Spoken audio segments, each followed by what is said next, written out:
પહેલા તો નીતિમત્તાની વાત કરી લઈએ. કાયદેસર તમને અધિકાર છે કે બાપુજીની મિલકતમાં દીકરી સહિત બધાને અધિકાર મળે, પણ આપણી પ્રણાલિકા પ્રમાણે જોઈએ તો દીકરી સામાન્ય રીતે હક જતો કરીને જાય છે. પછી પાછળથી ભાણિયાઓ જાગે છે કે ભાઈ મારે હક જોઈ છે. તો એના વિશે સ્પષ્ટતા સમજી લઈએ કે પહેલા તો કોઈ પણ દીકરી જીવે છે અને દીકરી હક જતો કરીને ગઈ તો ભાણિયાઓ હક માગી શકે નહીં. સુપ્રીમ કોર્ટે હમણાં જ રૂલિંગ આપ્યું છે. દીકરી પોતે પાછો દાવો કરી શકે, હયાત છે તો, ખોટી રીતે સહીઓ કરી છે વગેરે, પણ ભાણિયાઓ કરી શકે નહીં. એટલે કે પ્રતિનિધિને કોઈ અધિકાર નથી, નિધિપતિને જ કેસ કરવાનો અધિકાર છે. પ્રતિનિધિને કેસ કરવાનો અધિકાર નથી. જેને સમજાય એટલા ને, બધાને તો નહીં સમજાઈ જાય.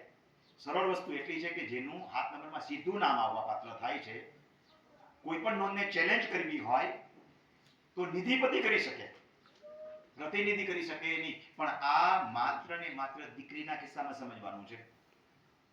દીકરાના વારસદારો છે ને એ પાછા નિધિપતિ છે, એ નહીં સમજાય કોઈને. જન્મજાત ખેડૂત ખાતેદાર થવાના અધિકારો એના છીનવાઈ જાય છે.